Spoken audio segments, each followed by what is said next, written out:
Hello, my name is Sharon Haynes.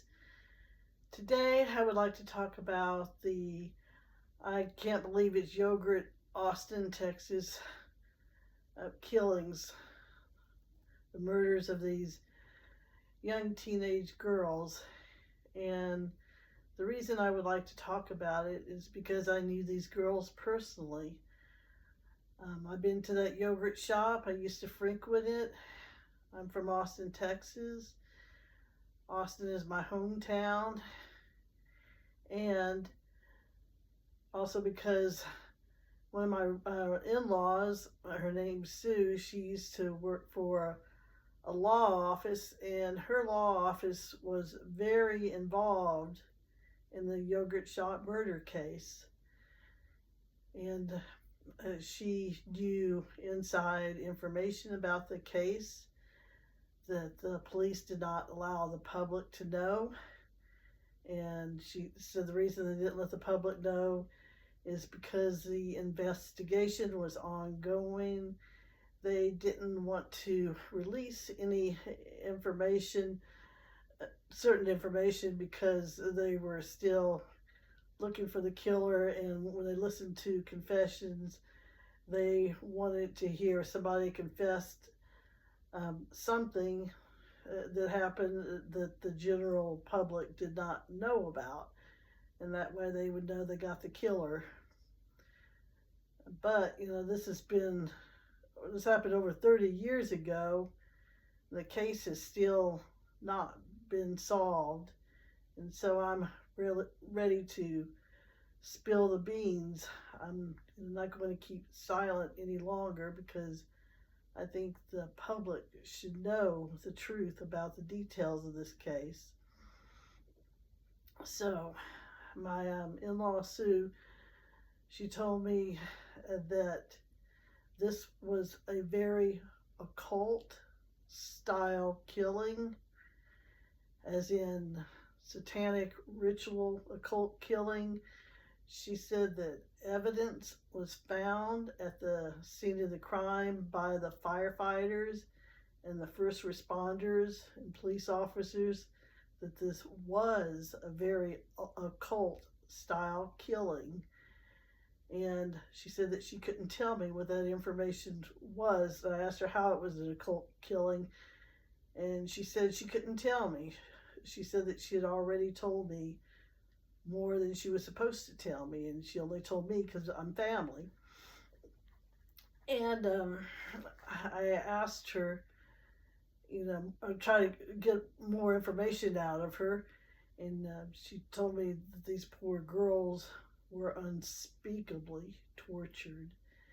And I asked her, okay, occult torture in what way? Well, I asked her what weapons were used, and she wouldn't tell me, and just guessing, just randomly guessing at any weapon. I said, was it knives that were used? And she admitted, said yes, knives were used. And then she said, among other things.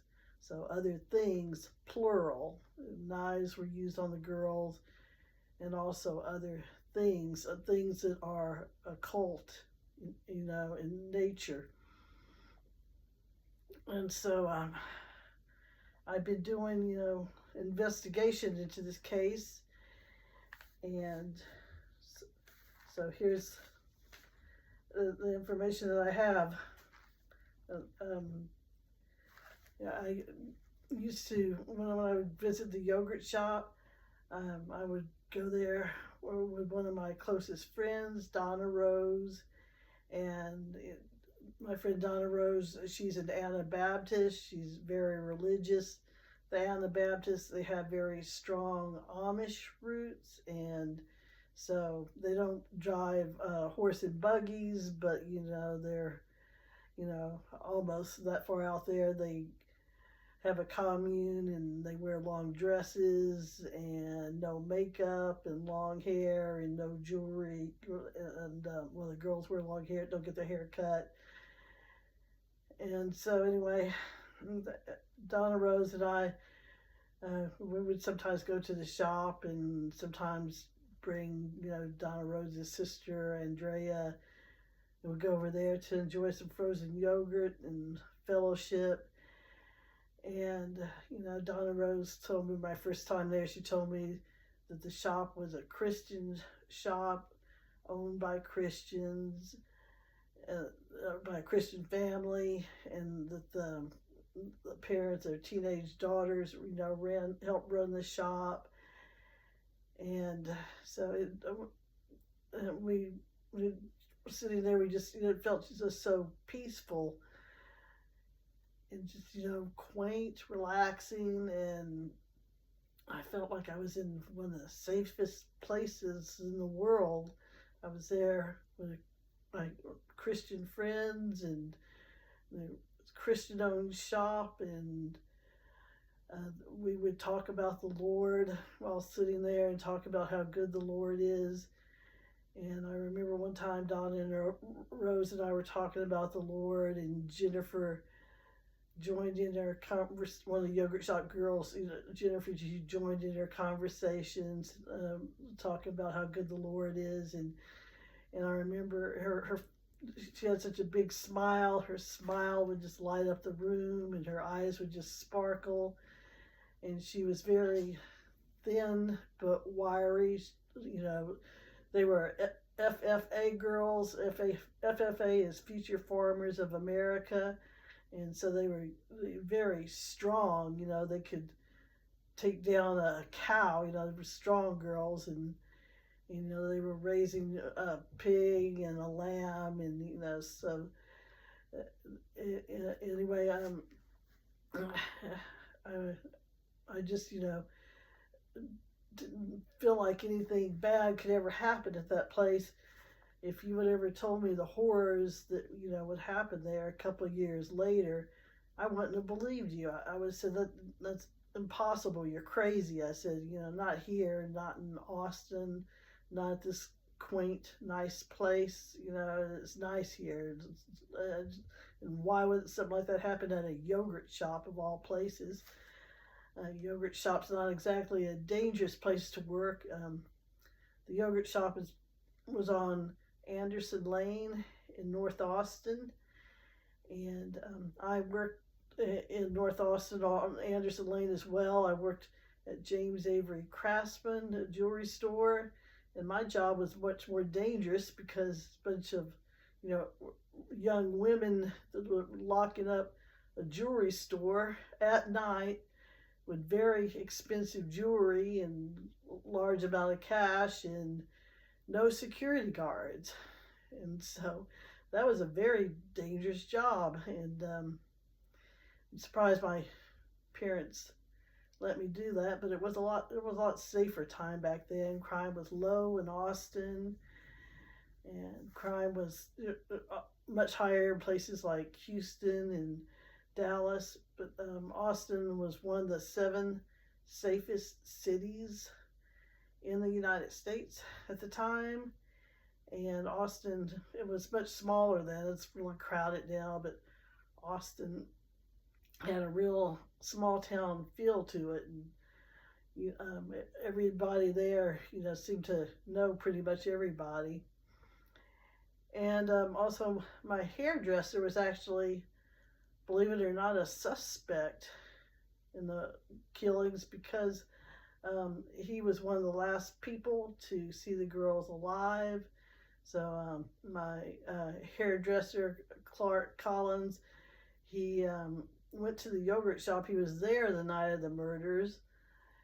And since he was there, he called the police, offered to go to the police to let them know any information that he might have to see if he might be able to help out with the case. And my hairdresser shop, his shop was also on Anderson Lane. It was at Kent of Europe on Anderson Lane. And so Clark, my hairdresser Clark, he went to the police, and the police, they once he got there, the police told him he was a suspect, one out of, hundreds of suspects. And the only reason he was a suspect, was because he was one of the last ones to talk to the girls to see them alive. And the police already acted like they said, okay, we know you did it. We already know you did it, so you might as well just confess.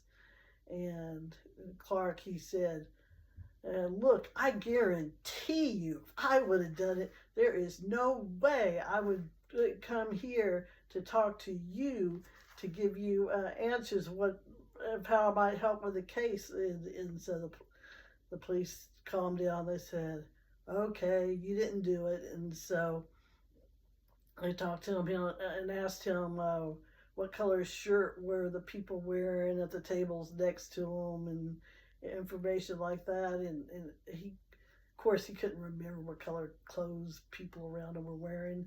Nobody remembers that stuff if you're not expecting something bad to happen. And the police asked him if he saw anything unusual going on in the shop, and he said no, he didn't see anything unusual.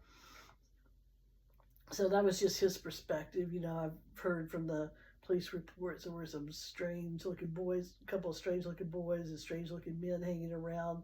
But anyway, that's, not to say that, my hairdresser Clark would have noticed, because, he just might not have noticed, things like that. So sometimes people don't notice things, like I said, especially if you're not expecting something bad to happen. And so then later, my hairdresser told me Clark told me he was looking through his appointment books, and in his appointment books he saw that he had one of the yogurt shop girls written down for a hair appointment. And this was after they had been murdered, and it made him really sad to know that she wouldn't be able to make it in for her hair appointment because she had died.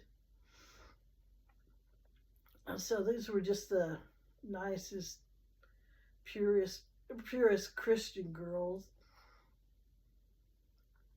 And there was one police sergeant who he searched the girls' bedrooms at their houses because he was expecting to find something, like to find a bad boyfriend or something. And so this police officer had a reputation of just being very sarcastic, and very sarcastic with a sense of humor. But anyway, after he searched their bedrooms, he came out shaking his head, saying those were just the purest girls, and just listening to country music, and said, he couldn't find anything, any dirt on them, or any bad boyfriends or anything, couldn't find anything on them. Anyway, Sarah and Amy went to the mall, to North Cross Mall with Jennifer before opening up the yogurt shop that evening. They were planning on having a sleepover that night. And Sarah and Jennifer are sisters. And Sarah and Amy, it was their first time at the mall by themselves because they were young. So Sarah's boyfriend had given her his class ring, and they were going to the mall to celebrate. And Jennifer and Eliza were nominated for FFA Homecoming, or for FFA Queen, and Sergeant John Jones was the sergeant on the case, and he eventually suffered from PTSD from working on this case for so long. And also, I forgot to mention my in-law who worked at the law office, Sue. She told me that the firefighters and first responders, the first ones show up at the scene after the fire, that they had to get psychological counseling because of what they saw at the scene of the crime. because they saw the charred, burned girls, nude, charred, and also from seeing the cult symbols there. And so they had to get psychological counseling. And so they, these firefighters and first responders were going through Sue's law office to fill out the paperwork for the psychological counseling. So this was how she knew about it. I mean, you know, there were a lot of them that had to get psychological counseling. You know, it just makes me wonder what they saw, what they walked upon that made them lose their minds, literally, and just how horrible it had to have been. And Bob Jones, he was wearing, he says, wearing an ugly green t-shirt. You know, the day he arrived at the scene, and he told the family that he was going to put that shirt away and he wouldn't wear it again until this case was solved. He said once the case was solved, he would put that shirt on and the family would know that, you know, he got him. But unfortunately, the case never was solved, so he never wore that shirt again. There were some false confessions because the confessions were coerced, and we'll get into that in just a little while. There's a book called Who Killed These Girls by Beverly Loreley, and they put up signs all over town in Austin with pictures of the girls. It said, "Who killed these girls?"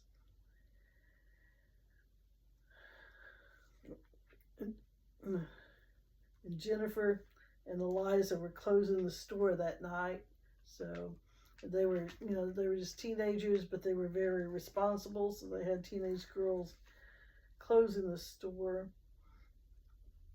And night of the murders, Sergeant John Jones was riding with a news crew.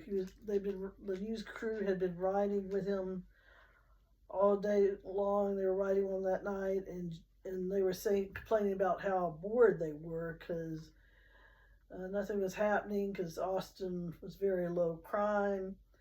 Jones said, "You would get more of a story and more excitement in Houston because there's much more crime." And the murder rates were much higher in Houston, something like 600 murders in a year in Houston compared to 54 in Austin that year. It was 1991. So there wasn't much crime in Austin.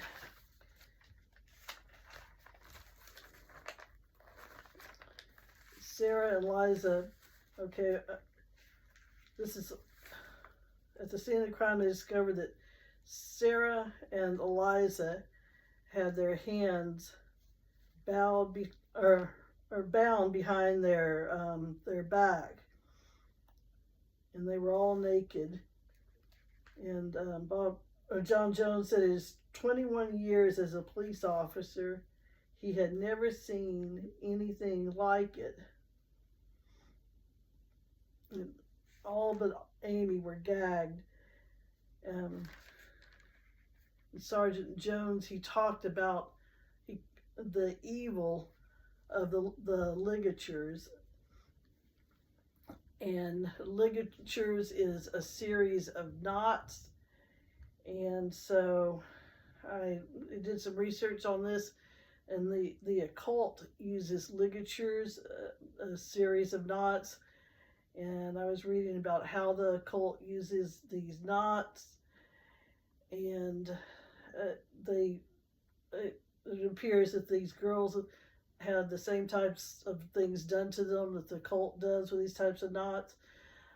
But the information I found said that they will, the occult, they'll wrap the neck like a tourniquet with like a bandage or something similar, something stretchy, and then they'll tie ropes around the hands, bind the hands and the feet, and they tie the knots or the string that's around the neck. They connect it to the knots that are tied to the hands and the feet, so that when the victim, if their hands are, behind their back, if they pull on that rope, then that rope pulls the cloth around their neck, causes them to choke themselves if they try to get away.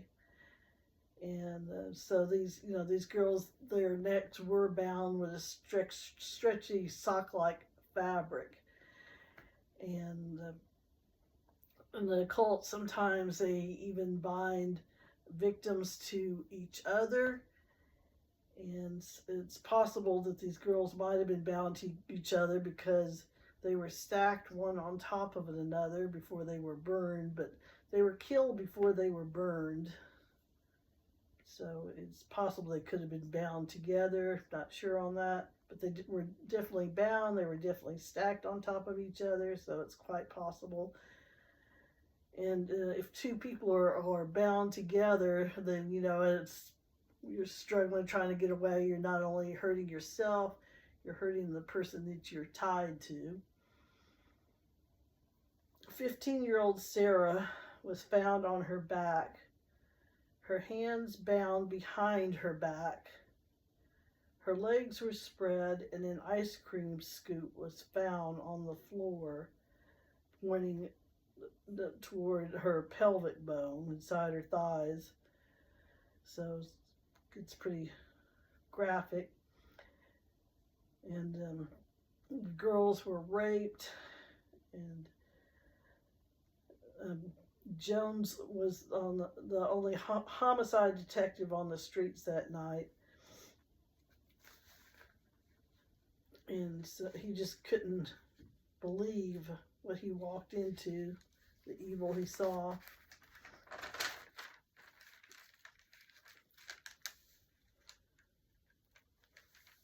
So as all four girls were found dead in the back of the shop. All four were shot execution style in the back of a head with a .22. And a .22 has smaller bullets, which causes the case to the bullets to collapse upon hitting something or somebody. And so the shells to the bullets they found that were collapsed, they were not able to identify it with a gun because the lines to the bullets do not line up to the line to the gun because the bullets collapsed. And so the another thing about the occult, they're very good at destroying evidence. Example with the fire.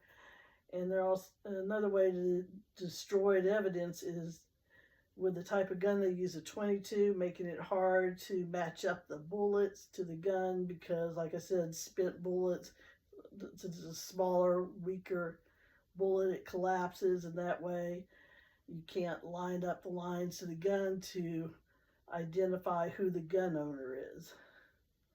So this is possibly why they used a .22.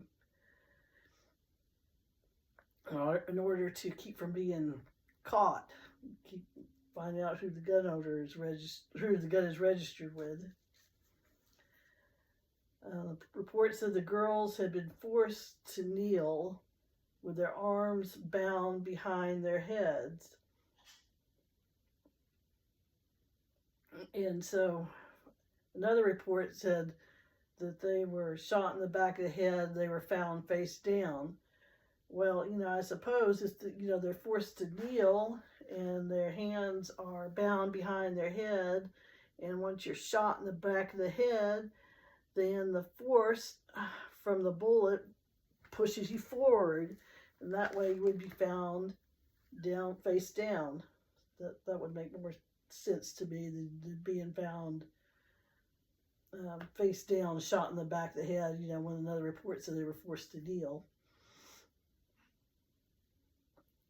And Sergeant Jones described what he saw as wholesale carnage. Sarah and Eliza had their hands bound in the back of their neck, or in their back, in the back of their back. Okay.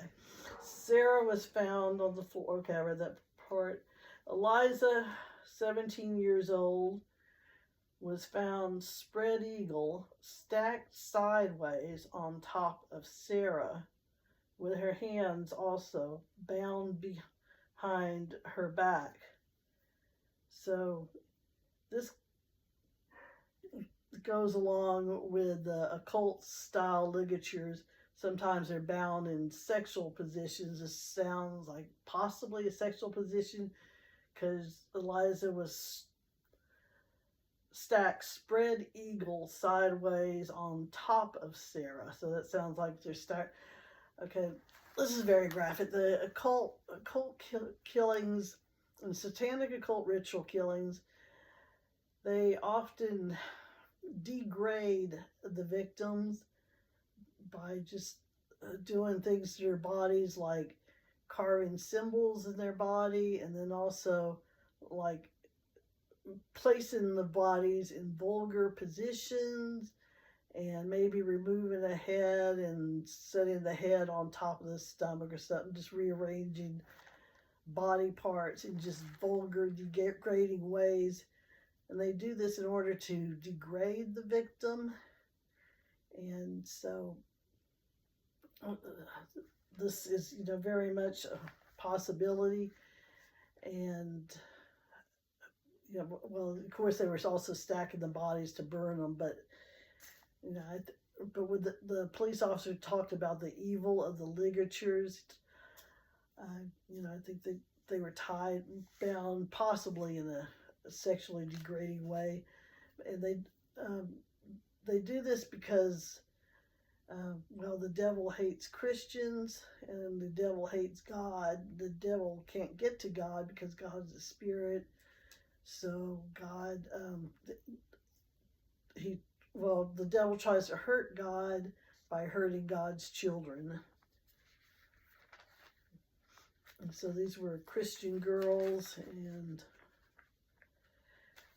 also in occult killings, they normally, or a lot of times, or occult ritual killings, they drink blood. And you will never hear a police officer mention this or say if it was done, because they don't want to scare people.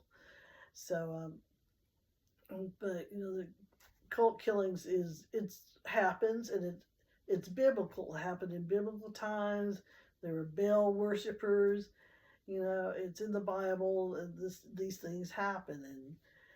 And then they used to talk about the Satanic panic, at that time, and saying that people were spreading conspiracy theories. But this is not a conspiracy theory. This actually happened. There's actually proof, actually evidence that it was an occult style killing. These things do happen sometimes. There's evil all around us, and police, the investigation after the killings, police officers were going around interviewing paranormal people in Austin. They were interviewing people that say that they're vampires, and there are these weirdos that claim to be vampires. There's at least 2 vampire churches, and so that they, do ritual things. They drink human blood and all this weird stuff. But these police officers, they interviewed, or they questioned a group of people who said they were vampires, and they were jumping over gravestones in graveyards. And so there's a reason why the police interviewed vampires, of all people, because they know something. They know something. They know. They have evidence what happened at the scene. The firefighters know. The first responders know. The police officers know. The police sergeants know. But the general public does not know. So these paranormal people didn't leave it They didn't find any leads because they didn't find DNA evidence. They found one lady, the real freakish lady that had like, I don't know, bat bones in her house and just weird stuff. They decided that she was just she was leading a fantasy life. They said that wasn't a lead. So anyway, true Satanists are hidden.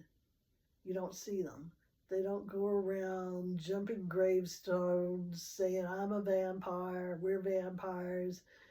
No, they're hidden. You can't tell them from normal people. They don't wear costumes, silly costumes. You know, they don't want the exposure. They stay hidden, and they walk among us in everyday life. They're teachers, they're police officers, they're judges, they're nurses, they're doctors, they're dentists, and they're in all walks of life, and you wouldn't be able to recognize them.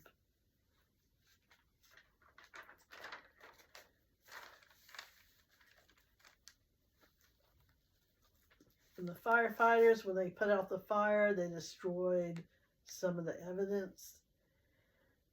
Well, if they would have known there was a murder that happened, they would have put out the fire in a slightly different way as to not destroy the evidence so much.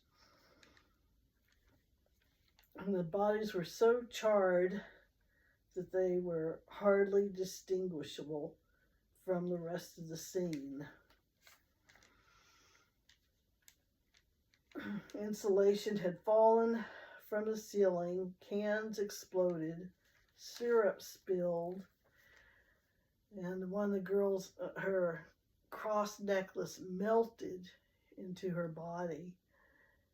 And then when somebody was looking at pictures on someone's computer from the scene, they saw a picture of a countertop, and the part of the counter, top part of the or one side of the counter was melted from the extreme heat of the fire, and had dropped down. And so when somebody saw the picture, that they thought they were looking at a countertop, and then they said, "Is that a body in there?" So it was hard to extinguish body from the surroundings, you know, from the extreme heat from the fire. And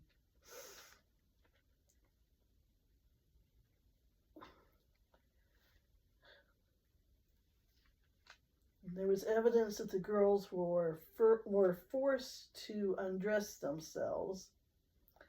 The clothes were not torn and were folded neatly and stacked on the floor. Sarah had even taken off her boyfriend's ring and hidden it inside the folds of her clothes. The clothes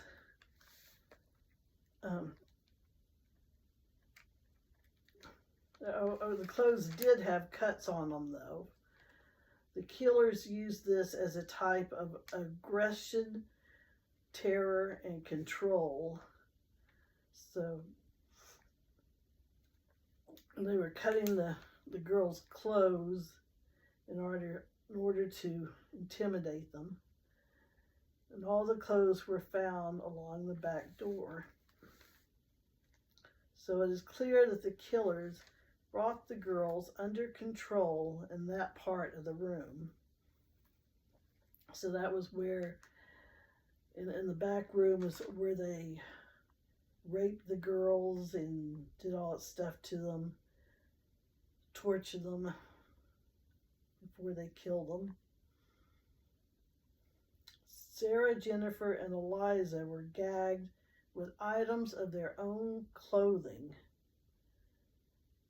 The gags were knotted at the back of their heads. So here we go, ligatures again. Got the gag, and then the gags were tied to the back of their heads. Their hands were bound behind their heads. And I imagine their hands were also connected, tied to the gag, you know, in their mouth.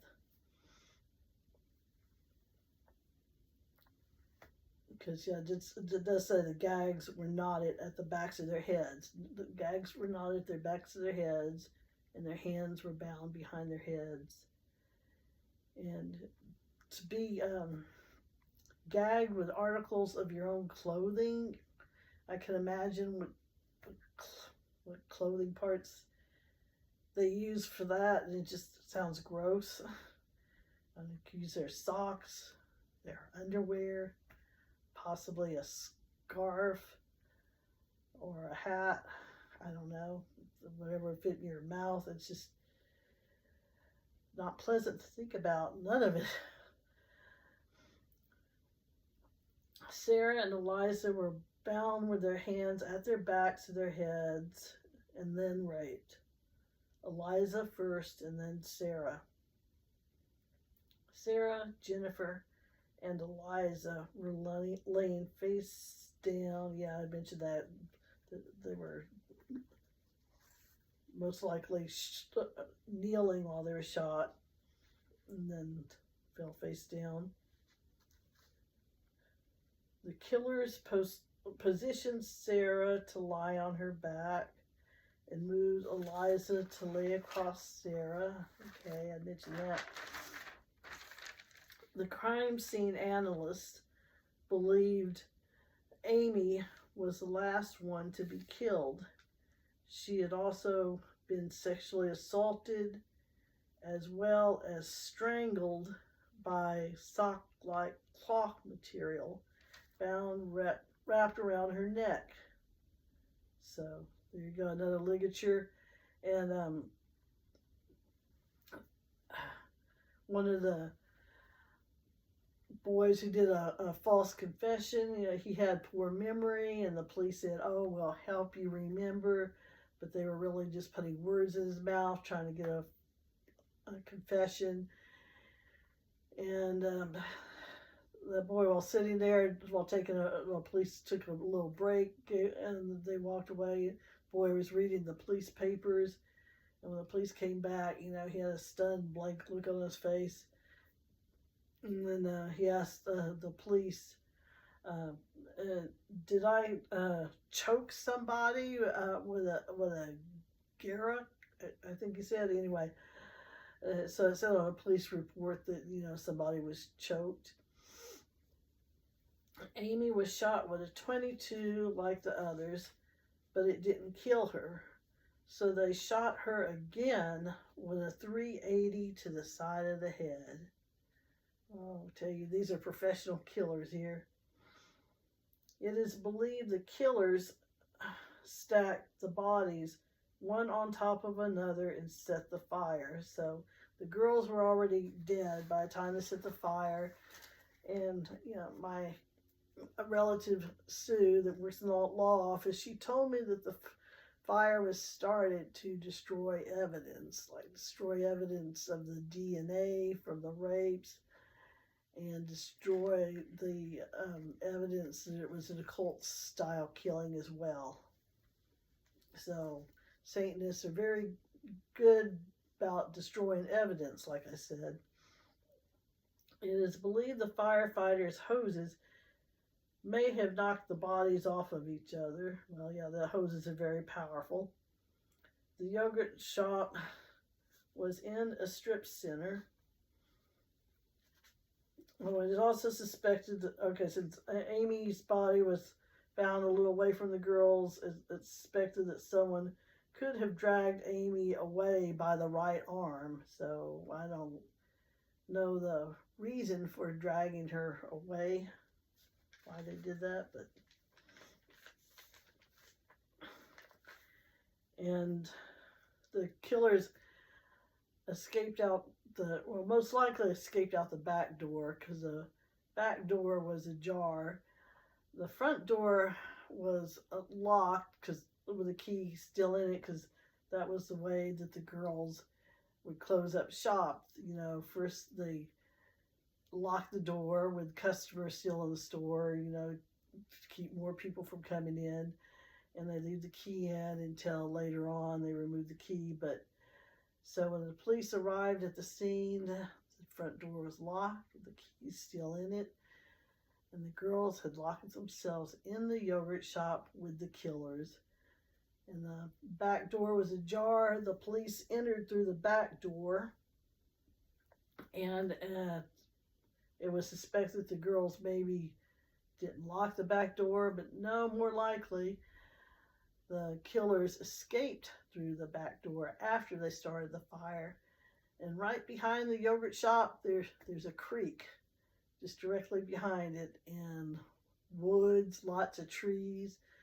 So, the killers could have escaped out the back door, crossed the creek, and gone through the woods, and they could have been gone just like that, hidden behind the trees, and it would have been hard to see them, especially since it was dark. It was around midnight when the firefighters showed up. So, sounds like a midnight mass they had there, this killing. The police knew that Eliza and Jennifer were closing on their own that night, so they had left 2 teenage girls in charge of closing. And normally that would have been fairly safe in Austin back then, except the owner of the strip, she said that as somebody had gotten in through the crawl space above the men's restroom, they heard noise, above that crawl space. And, it's before the killing happened. And then she saw man's footprints on top of a toilet, and above that toilet there was a hole in a space in the tile in the ceiling, where it went up into the crawl space, and the crawl space connects the shops. So very strange. You got some weird, creepy man going through a crawl space, climbing on top of the toilet, going back up the crawl space, and then you have a bunch of teenage girls closing up the shop. It just doesn't sound very safe at all.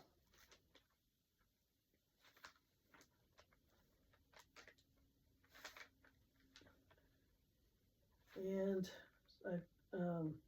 this is a little bit out of order, but I'll go ahead and read it. Jennifer had arrived at 8 o'clock that night to work to help Eliza close. And around 9 o'clock, Jennifer drove to North Cross Mall on Anderson Lane to pick up Sarah and Amy. They stopped and picked up a Mr. Gaddy's pizza. Sarah and Amy sat in a booth with their pizza at the shop. The pizza party was moved to the back room. The pizza box was found in the back room. Eliza was on the phone trying to get her little sister to ride her bike to the shop, but her parents wouldn't let her go. Thank God. That would have been really awful. So there were some boys not eating, but focusing on a sack that made a clunking noise. Some strange looking boys in the shop. And when the girls closed up shop, they cleaned all except for one of the tables, the booth closest to the register, and someone was probably sitting there, which is probably why they didn't clean it. And they had cleaned out the ice cream bins except for one. One ice cream bin was left unclean. And these were very responsible girls, so the reason it wouldn't have been clean is because they got interrupted, mid closing up shop by these murderers. That's when they were forced into the back room. Coke was found on the counter that hadn't been finished. And Eliza rang up the last sale on the register, which was a no sale. She hit the no sale key. So, don't know if that was the killers there that didn't pay for something or what happened.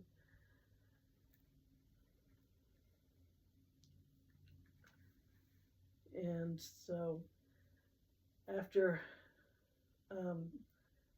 Detective, or after Sergeant Jones, after working on the case for a very long time, he got Mike Huckabee to assist him in joining the case. And like I said, Sergeant Jones, he suffered PTSD after working so long on this case. Okay, Reese Price, the manager. Okay, the manager at I Can't Believe It's Yogurt. She's the one that I was saying heard about the noise in the bathroom in the crawl space. Okay, so Reese Price received harassing phone calls at work and at home, and so did Jennifer Harbison, who was also involved in the strip center. So, and Reese Price, she not only received the harassing phone calls, but listen to this. Her house was burglarized in the creepiest way. Her valuables were not taken, but her underwear had been taken out of the drawer and arranged in a neat pile on the bed with a kitchen knife on top of it. And she remembered that the girls, their clothes had cuts in it from a knife, and that was a reminder. And so, like I said, Satanists are not only evil, but they're very clever at being evil. And not people wonder for the reason of the yogurt shop murders. Some said it was a burglary gone wrong, but no, they didn't take that much money. I think it was $540. They said that a bag of money was found under the cabinet. The killers either didn't see it or didn't want to take it or whatever. The reason was not money, because they didn't get that much money. And then some say the reason was sex. Well, not per se, but the sex is a part of satanic ritual abuse, and it's also called sex magic. They do that in satanic ritual abuse, and Satanists believe that they'll receive special favors, special powers from Satan for raping these innocent girls. And also, the more innocent the victim, they believe, the greater the value of the sacrifice, and therefore the greater reward from Satan. Like, that's why Planned Parenthood kills babies, because of the innocent blood of a baby that has not sinned. And that's why the government funds Planned Parenthood. It's a sacrifice to Satan. And these girls, several of them were, most likely virgins, and so therefore, they're Christians, so therefore you have a pure sacrifice. They were sacrificed because they were innocent. It's a satanic sacrifice.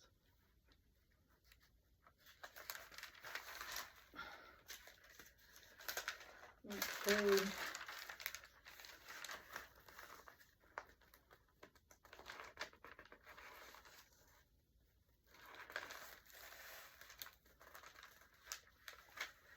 And at the scene, 17-year-old Jennifer lay less than 3 feet away from. Sorry, it's the page here.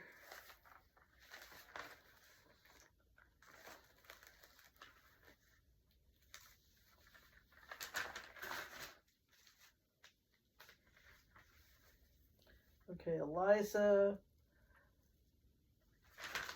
was found on the floor. 17-year-old Jennifer lay less than 3 feet away from her, and Jennifer was burned the worst of all. 13-year-old Amy, she was found face down, separate from the others. They believe she had tried to crawl away. And there were puddles of water everywhere, all over the place, from the fire department, and of course that destroyed evidence.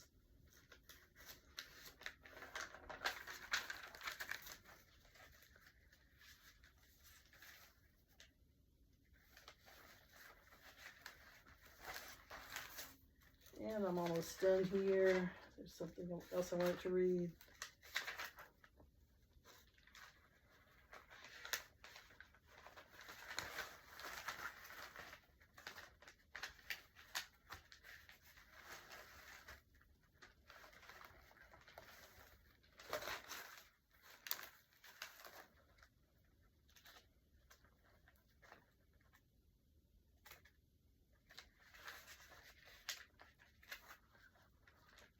Okay, I wanted to talk about ligatures, and that ligatures are also used in Christianity, and that God uses ligatures for the good, and Satan uses it for evil. And like Jesus is a fisher of men, and Jesus spreads his net to catch, people. And also when you get married, you tie the knot, and that's a good thing. And Jesus, God, there we go. Now I found it. Here we go. The ligature, the net, appears in religion much more often than we think. I got this information from a friend who studies. He writes books on religion and on history and people groups. So the ligature, the net, appears in religion much more often than we think. I could speak about it in the Mesopotamian religion, but I'll refer to it only in Christianity. God is a God of ligatures. He made covenants with people, binding agreements. So he does bind up people. Jesus is a fisherman of men. A fishing net is made up of many knots, and we communicate on the internet, on the World Wide Web. You are married because you tied the knot. See, there are so many places where the tying is used. God does it for a good, and Satan for a detriment. Satanism isn't just about being evil. It is also about being cleverly evil, being subtle, sly. Look at the serpent in the garden. And I have some Bible verses to share. Matthew 10:28 says, "Fear not those which kill the body, but are unable to kill the soul, but rather fear him which is able to destroy both soul and body in hell." And Bible mentions the crown of life, which martyrs received. And these yogurt shop girls are Christian martyrs. And the crown of life is mentioned in James 1:12 and in Revelation 2:10. So these girls will receive the crown of life for being martyred for their faith. And Revelation 6:10, I would like to read. Yes, Revelation 6:10. All right, it's been talked about the killers had not been found. And of course, the parents of the yogurt shop girls, they're very upset about this, of course. But, they think that these killers are just going about living a normal life, but that's not so. You will reap what you sow. And God will eventually judge these killers, these murderers, and they will go to hell if they don't repent. And these girls are with the Lord now. To be absent from the body is to be present with the Lord if you're a Christian. Revelation 6:10 says, and they cried with a loud voice, saying, How long, O Lord, holy and true, dost thou not judge and avenge our blood on them that dwell on the earth? And white robes were given unto them, and it was said unto them that they should rest for a little season, and that in due time the Lord will get revenge. And so the Lord does not tell, that he does not tell these martyrs, these people that were killed, he does not tell them, oh, you should forgive, and he doesn't tell them if they shouldn't hold a grudge, they shouldn't be angry. They're crying out for these people to be killed, for God to get revenge for their blood, but and God, he does not correct them. God tells them, wear these white robes and just wait a little longer till till some more martyrs join you, and then and it lets them know that in the future that he will get revenge. And I also wanted to say that at the time of these killings, there was a serial killer that was on the loose. And his name is Kenneth McDuff. He was a known serial killer that was in the area at the time. So it's a possibility he could have been involved. We just don't know. And then this man, he was evil personified. Police, he was let go because, well, for one, he was tried by police in Mexico, and that police department was just full of corruption. The police used cayenne pepper with water down his nose until he confessed, and he was set free. And then he continued to kill after he was set free. But, and one of the reasons that all these criminals were set free was because of bribes. The courts were given bribes to set these very dangerous criminals free. And see, another police officer on the case was called Hector Polanco. And Hector Polanco, he was known for getting confessions out of people by using any means he could. And Polanco, he was a police officer, and he thought that he had mystical powers that enabled him to get a confession. He would force confessions. He would use hypnosis. He would use the Virgin Mary. He would threaten to withhold people's passports. And he was also called El Diablo and the Boogeyman.